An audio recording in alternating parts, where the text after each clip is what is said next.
My husband didn't know I spoke Italian.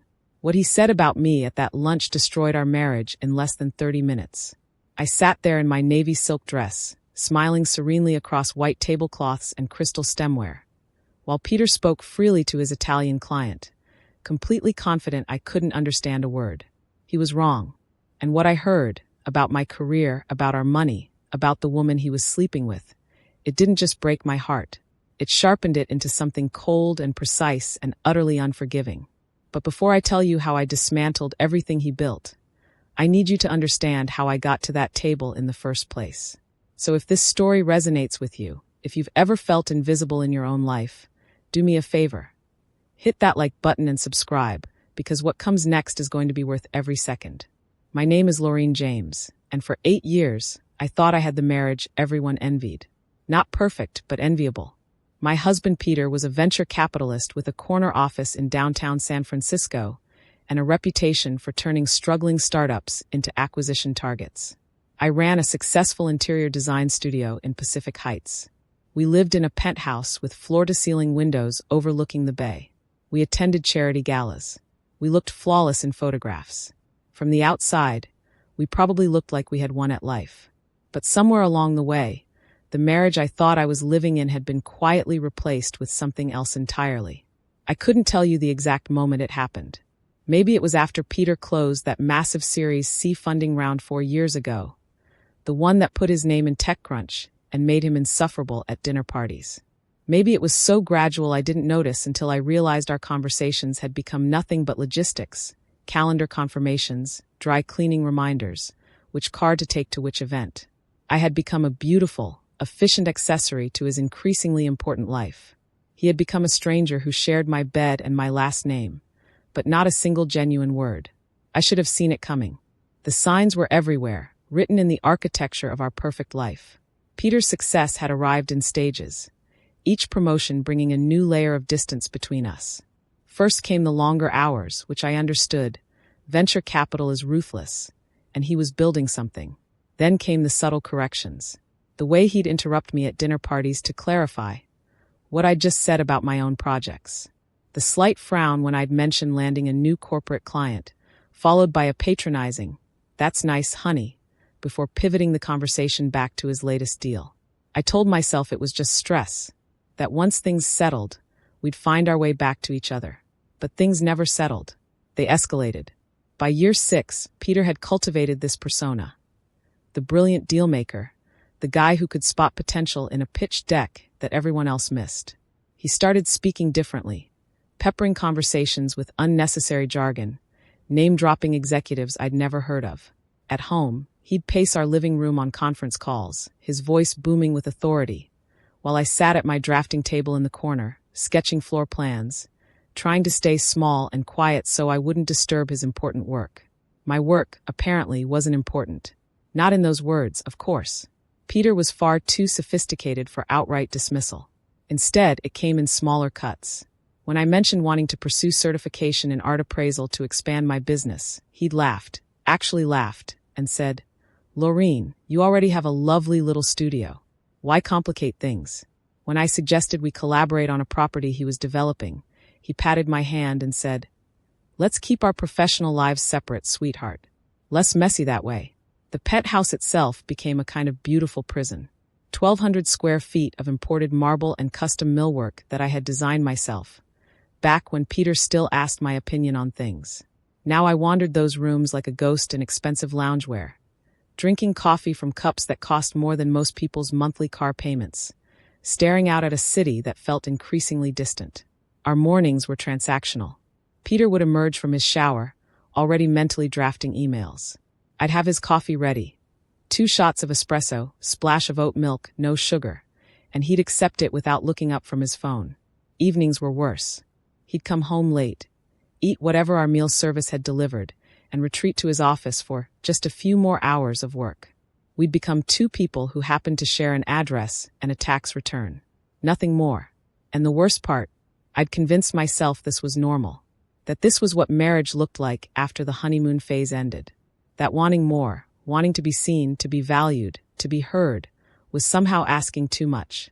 I was suffocating in silk sheets and self-deception. The Italian lesson started as an accident, or maybe as an act of quiet rebellion I wasn't ready to name yet. It was a Thursday evening, one of dozens that blurred together in our silent penthouse. Peter was in Tokyo for some conference, and I was alone with a bottle of Barolo and my phone, scrolling mindlessly through nothing. An ad appeared, one of those aggressively cheerful language learning apps promising fluency in 15 minutes a day. The little cartoon owl looked absurdly optimistic. I almost scrolled past. Then I saw the Italian flag, and something shifted in my chest. I'd spent a semester in Florence during college, back when I was still Lorene James with paint-stained hands and ridiculous dreams about designing museums.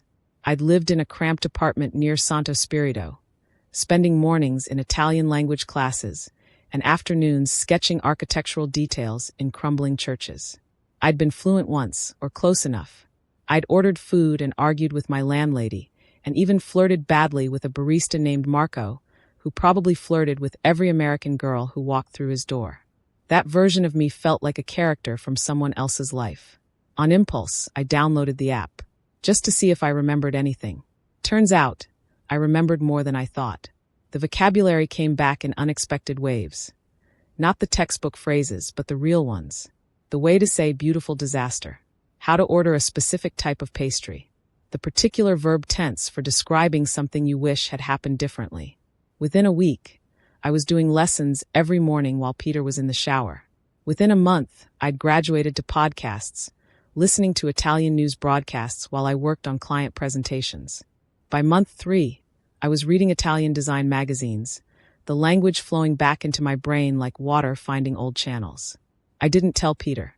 Not consciously at first, it just never came up. But then it became intentional.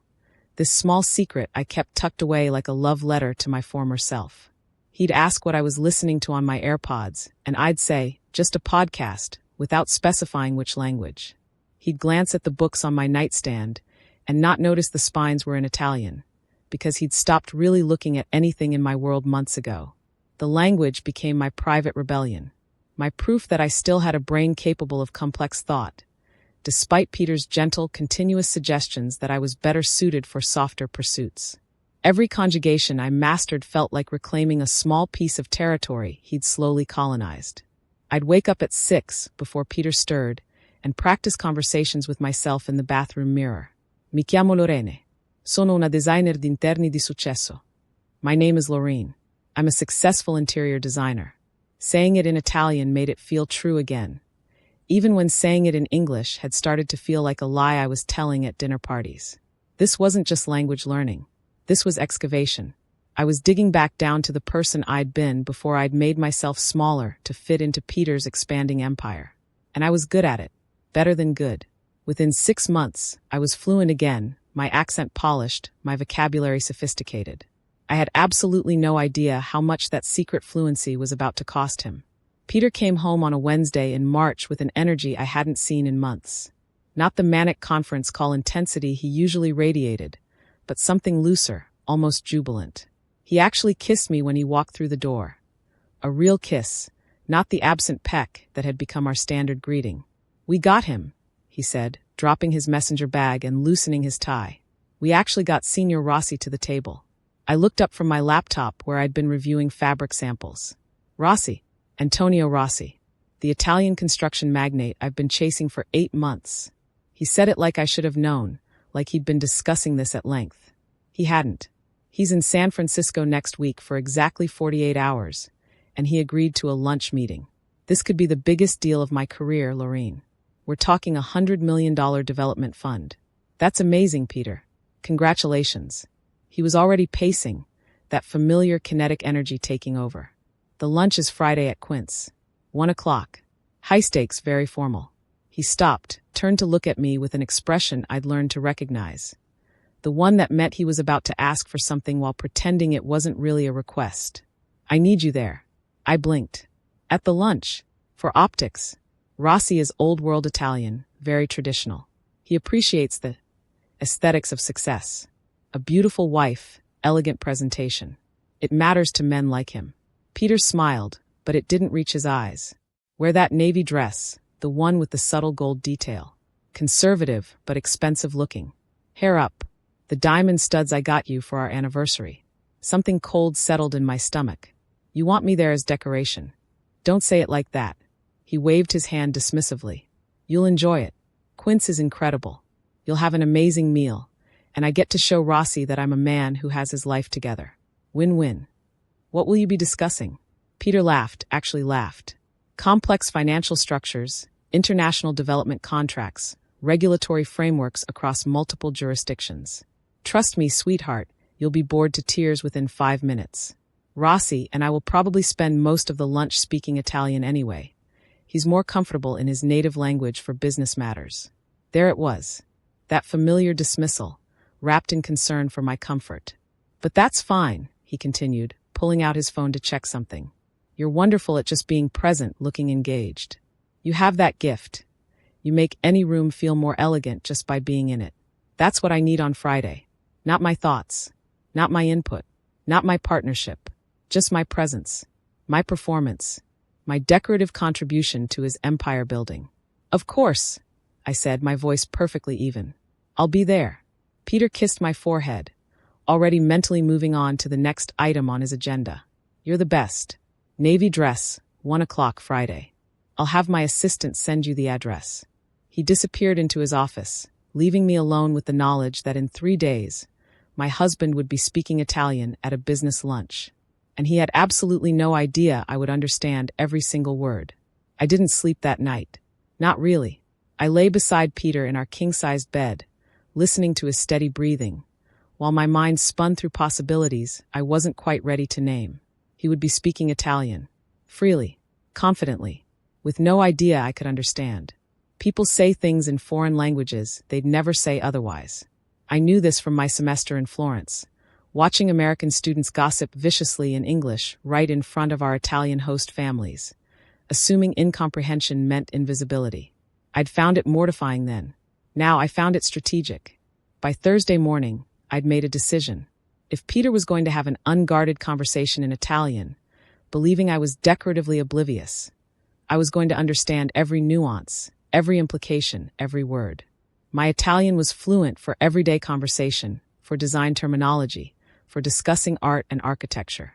But finance, international construction development, corporate deal structure, those were vocabularies I'd never needed in Florence while ordering aperitivos and debating the merits of Brunelleschi. I had 3 days to fill that gap. I started with terminology lists, downloading specialized glossaries for business Italian, trust funds, asset allocation, joint ventures, partnership structures, due diligence.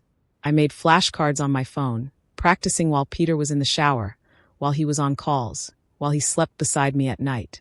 Trasferimento di beni, I whispered to myself at 6 a.m, standing in our walk-in closet. Asset transfer. Fondo fiduciario. Trust fund. Investimenti congiunti. Joint investments. I found Italian podcasts about corporate finance and played them on double speed during my morning runs, the rapid-fire terminology embedding itself in my brain.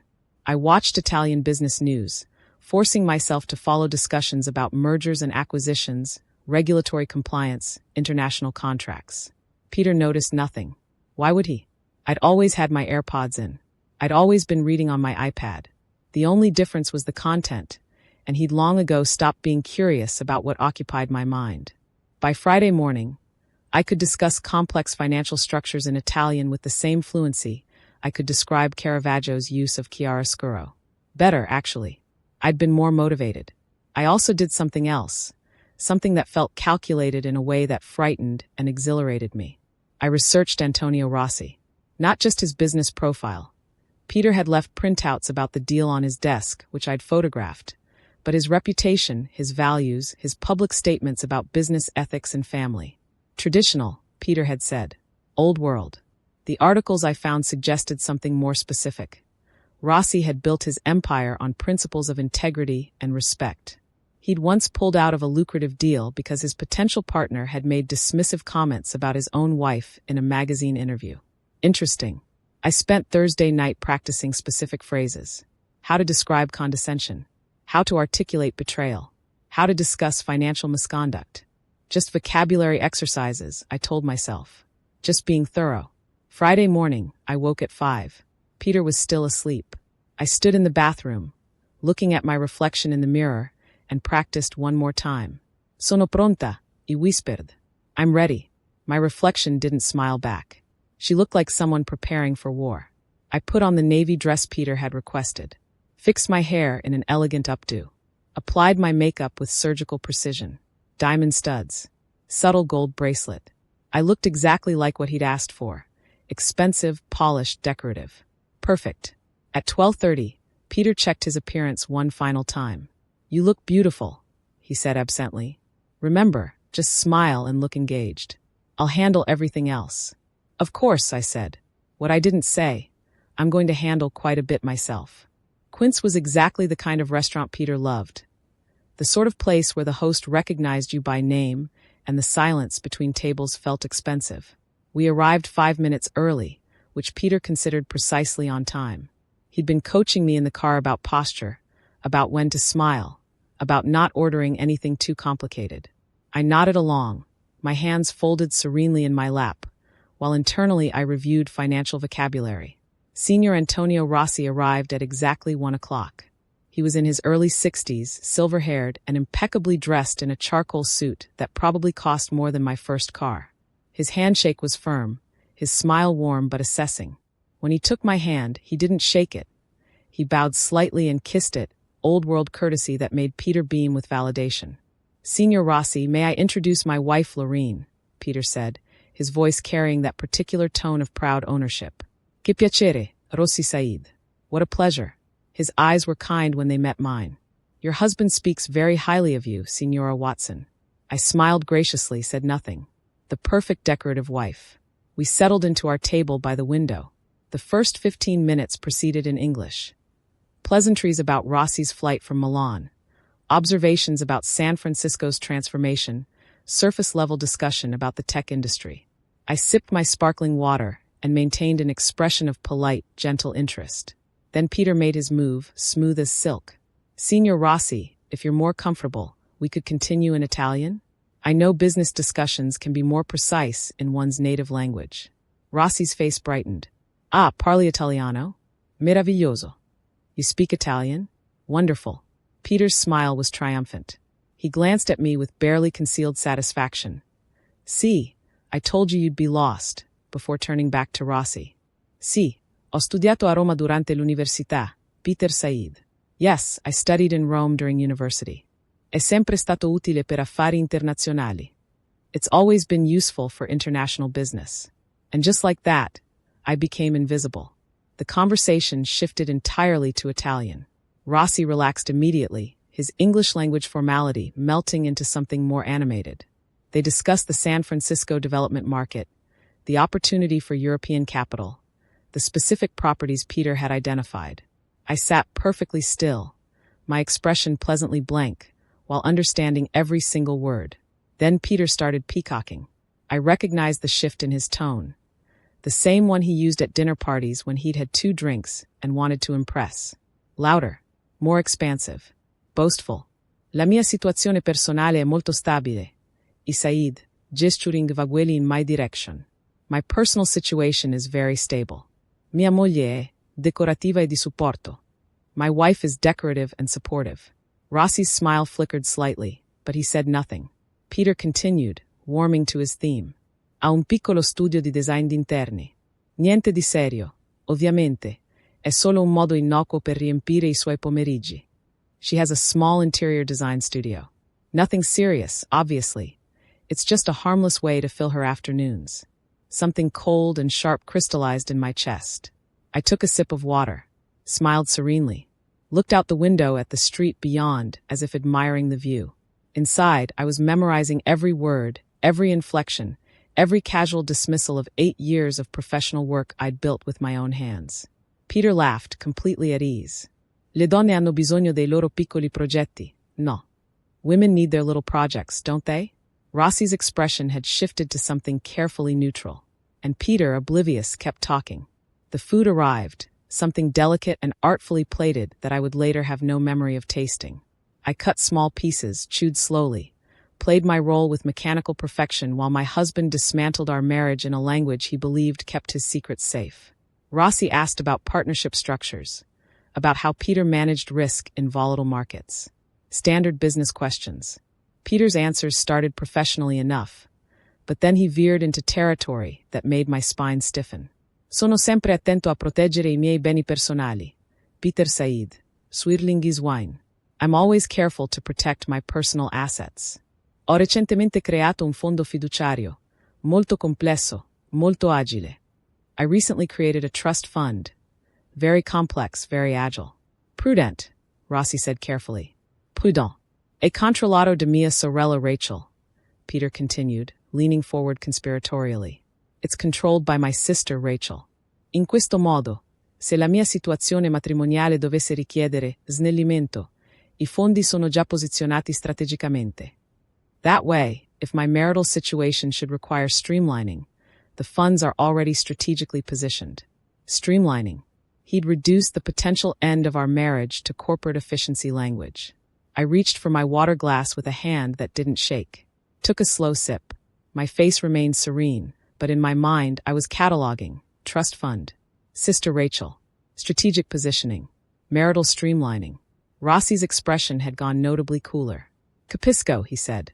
I understand. His tone suggested he understood more than Peter intended. But Peter was on a roll now, emboldened by wine and the assumption of privacy. He lowered his voice slightly, though not enough, never enough. E francamente, la mia assistente esecutiva, Caterina, è molto più pratica di mia moglie, Isaid.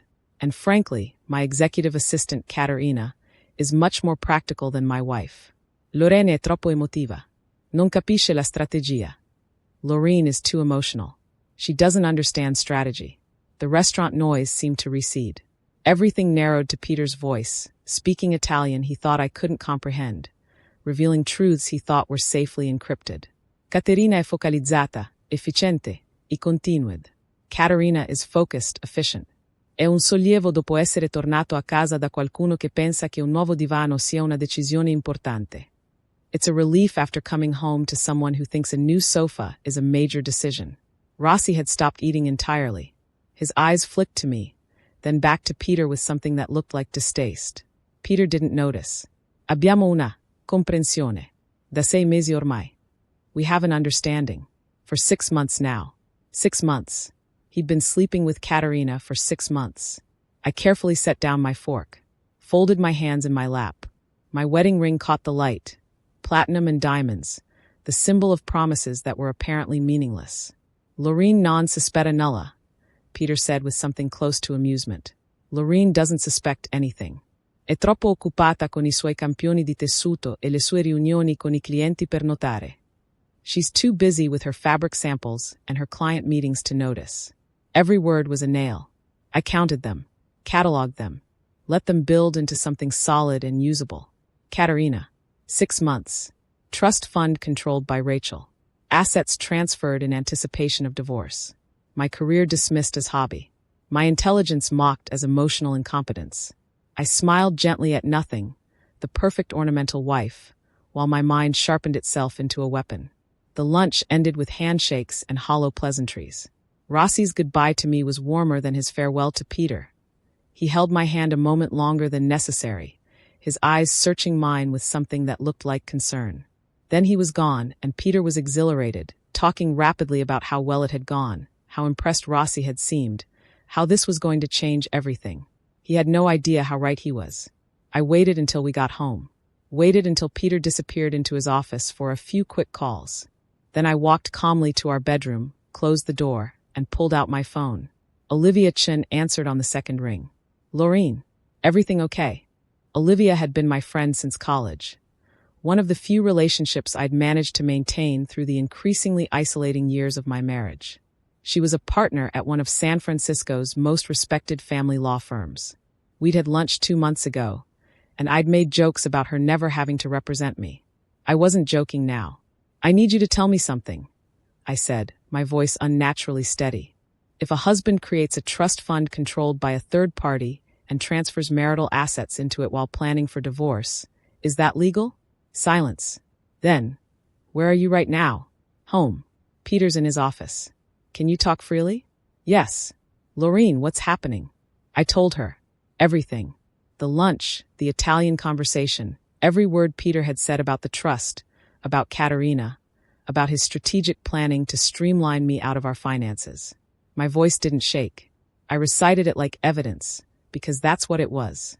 When I finished, Olivia was quiet for a long moment. "That's fraud," she said finally. "Dissipation of marital assets. If he transferred joint property into a trust controlled by his sister in anticipation of divorce, that's textbook financial misconduct. We can pierce that trust, Laureen.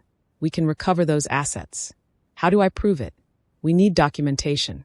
Bank statements, transfer records, trust documents, anything showing when the transfers occurred and what his intent was. Do you have access to financial records?" "Some. Peter uses our shared office for paperwork sometimes.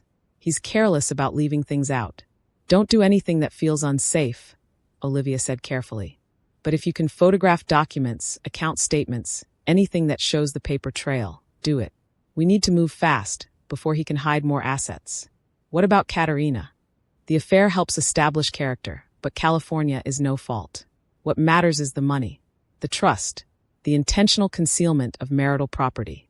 She paused. "Laureen, I need to ask. Are you sure about this? Once we start, there's no going back." I thought about Peter's voice, casual and contemptuous, reducing 8 years of my professional life to a harmless hobby.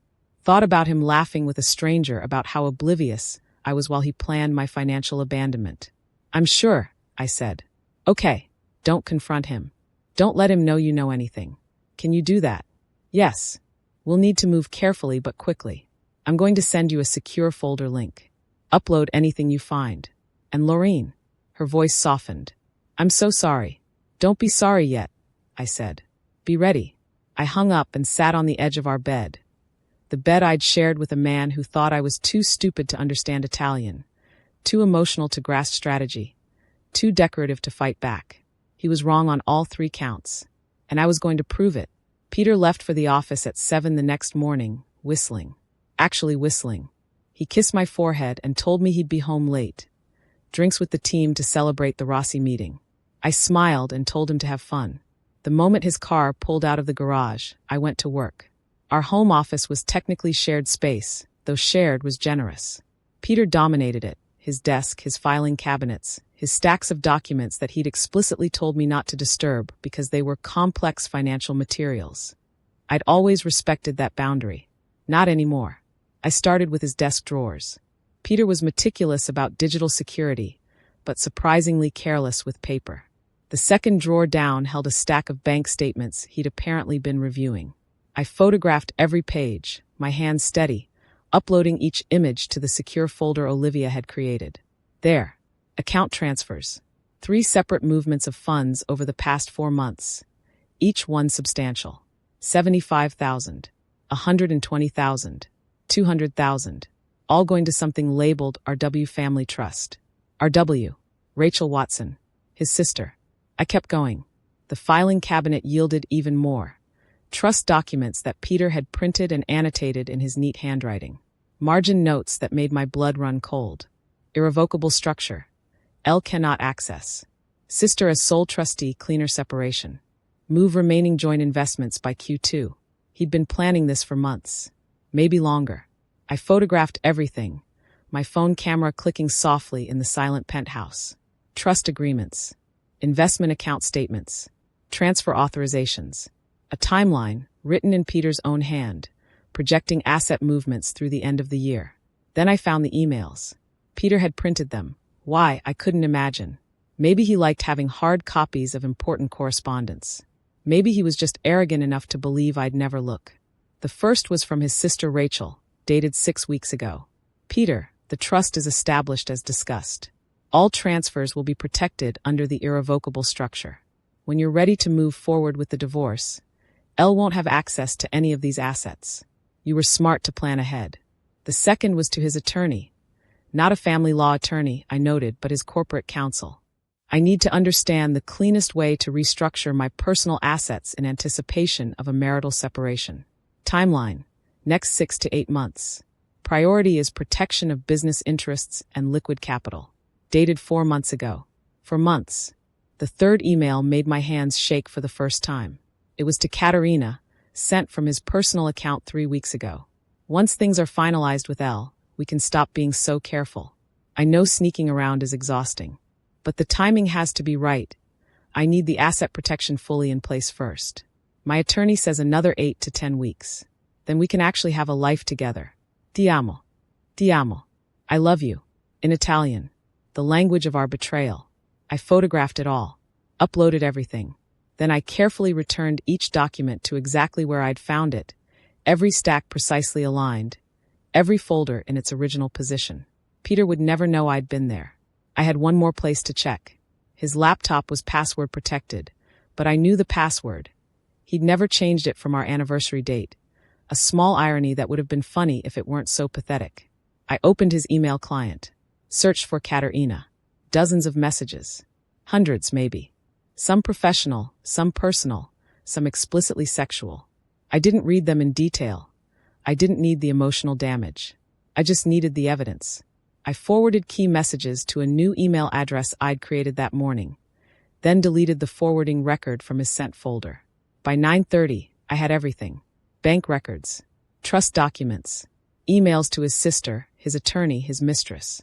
A complete paper trail of Peter's careful, calculated plan to dismantle our marriage while protecting himself financially. He thought he'd been smart, strategic, always 3 steps ahead. But he'd made one fatal miscalculation. He'd underestimated me. Olivia moved faster than I'd imagined possible. Within 10 days, we had everything prepared. Divorce petition, financial disclosure demands, and something extra that made her smile grimly when she filed it. A formal complaint to Peter's firm's ethics board detailing his use of client meetings to discuss personal asset concealment and marital infidelity. His company has a strict code of conduct about using business relationships for personal gain, Olivia explained. And discussing your affair and divorce strategy during a client pitch? That's a violation. A serious one. The papers were served on a Tuesday morning. Simultaneously, a process server walked into Peter's corner office at 9:15 a.m., while a courier delivered an identical package to his firm's general counsel. I wasn't there to see his face. I didn't need to be. By 10 a.m., my phone was exploding with calls and texts from Peter. I ignored every single one. Olivia had been explicit. No contact, no explanations, no engagement until we were ready. By 2 p.m., Olivia and I arrived at the penthouse with a police escort. Standard procedure when retrieving belongings, she'd explained, though the officer's presence felt both surreal and necessary. Peter was already there. He must have left work the moment he was served. He stood in our living room looking utterly destroyed. Tie loosened, face pale, those confident executive features collapsed into confusion and panic. "Laureen, what the hell is this?" He held up the divorce papers, his hand shaking. "This is insane. We can talk about whatever's bothering you. We don't need lawyers." "Mr. Watson, please step back," the officer said calmly. "This is my home. That's my wife." "Actually," Olivia said, her voice professionally neutral, "this is jointly owned marital property, and Mrs. Watson has every right to be here." I walked past Peter toward the bedroom, my heels clicking on the marble floor. I'd worn my navy dress, the one he'd requested for the Rossi lunch. A small, petty choice that gave me satisfaction. Peter followed, desperate. "Laureen, please. Just talk to me. I don't understand what's happening. Did someone tell you something? Is this about work? About me traveling too much?" I continued packing, methodically folding clothes into the suitcases I'd brought. My hands were perfectly steady. "Baby, please. Whatever this is, we can fix it. We've been together 8 years. You can't just..." I turned to face him. For the first time since the lunch, I looked directly into his eyes. Then I spoke, my Italian flawless and precise. "Ho sentito tutto quello che hai detto di me a Signor Rossi, Isaid. I heard everything you said about me to Signor Rossi. Della tua pratica Caterina. Dei tuoi fondi fiduciari flessibili. Dei tuoi piani di snellimento. About your practical Caterina. About your flexible trust funds. About your streamlining plans." Peter's face went white. Actually white, like the blood had drained entirely from his head. "Hai pensato che fossi troppo stupida per capire," he continued. "You thought I was too stupid to understand. Troppo emotiva per la strategia. Troppo decorativa per essere una minaccia. Too emotional for strategy. Too decorative to be a threat. You," he whispered. "You speak Italian. Fluentment, I said. Fluently. L'ho sempre fatto. Semestre all'estero, ricordi? Oh no, giusto.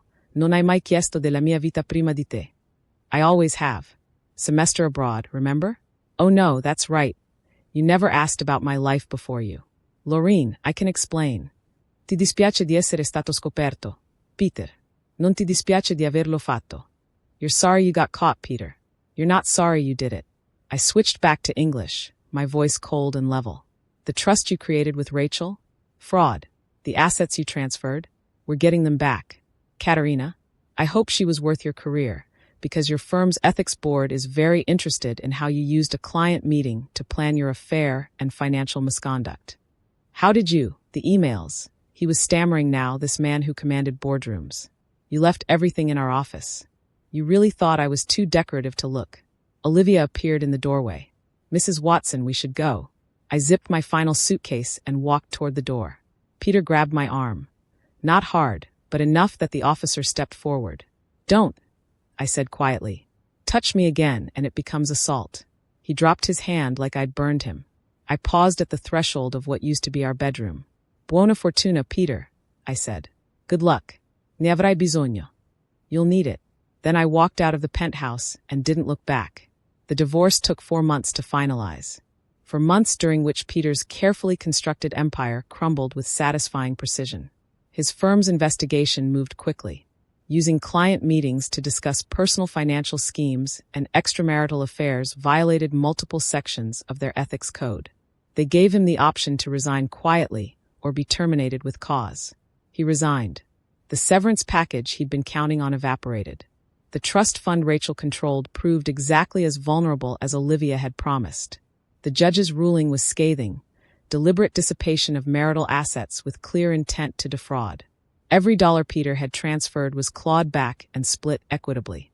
Rachel, who'd claimed ignorance of her brother's intentions, faced her own legal complications for participating in the scheme. Katerina, interestingly, left Peter 3 weeks after the scandal broke. Apparently his appeal diminished significantly once he was unemployed and publicly disgraced. I might have felt sorry for him if I'd had any capacity for sympathy left. I didn't. The settlement was more than fair. Half of everything, including the carefully hidden assets Peter thought he'd protected.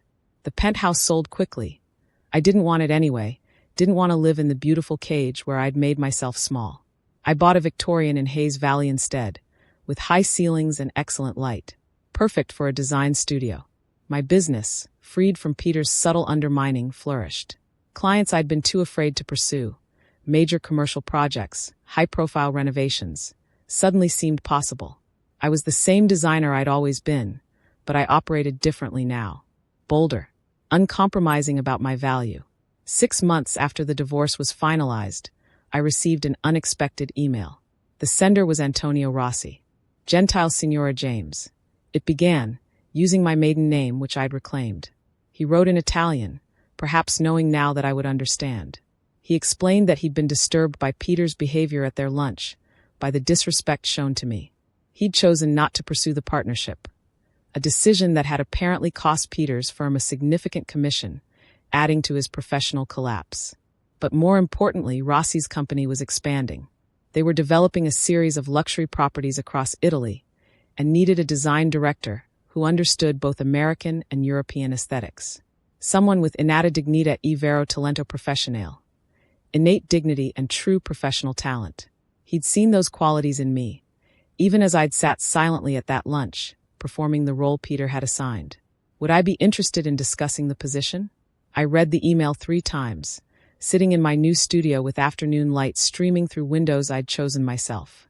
Then I crafted a response in Italian, professional and confident, expressing my interest. 2 weeks later, I was on a plane to Milan. The contract Rossi offered was extraordinary. Creative control, generous compensation, the opportunity to work on historic properties in Florence, Rome, and Venice. Cities where I'd once been a student, now returning as a respected professional. I accepted. My first project was a converted palazzo in Florence, not far from where I'd lived during that semester abroad. I walked those familiar streets again, but everything felt different. I wasn't the girl with paint-stained hands and impossible dreams anymore. I was the woman who'd made those dreams real, who'd reclaimed her language and her power, who'd refused to stay small in someone else's story. Peter sent an email once, about 3 months into my Italian contract. A rambling message about regret, about not appreciating what he had, about hoping we could talk. I deleted it without responding. Some conversations are already finished.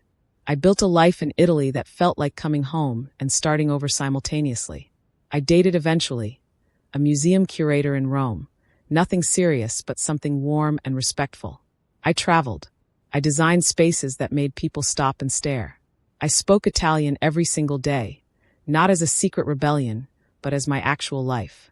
And sometimes, when I was working late in my Florence studio, I'd remember that lunch at Quince. Peter's voice, confident and cruel, dismissing everything I was. The memory didn't hurt anymore. It just reminded me how far I'd come, and how much power there is in being underestimated, especially when you understand every word. So that's my story. The marriage that looked perfect from the outside, the secret language that saved me, and the lunch conversation that changed everything. If you've made it this far, thank you for listening. If any part of this resonated with you, if you've ever felt invisible in your own life, if you've ever been underestimated or dismissed or made to feel small, I want you to know something. You're stronger than they think, smarter than they assume, and you deserve to be seen for who you truly are. Do me a favor before you go. Hit that like button if this story meant something to you. Subscribe so you don't miss what I share next, because trust me, there are more stories like this that need to be told. And drop a comment. I read every single one. Tell me, have you ever had a moment where someone underestimated you completely? What happened next? Remember, the most powerful thing you can do is refuse to stay small in someone else's narrative. Now go reclaim your power. I'll be here when you're ready to tell me how it went.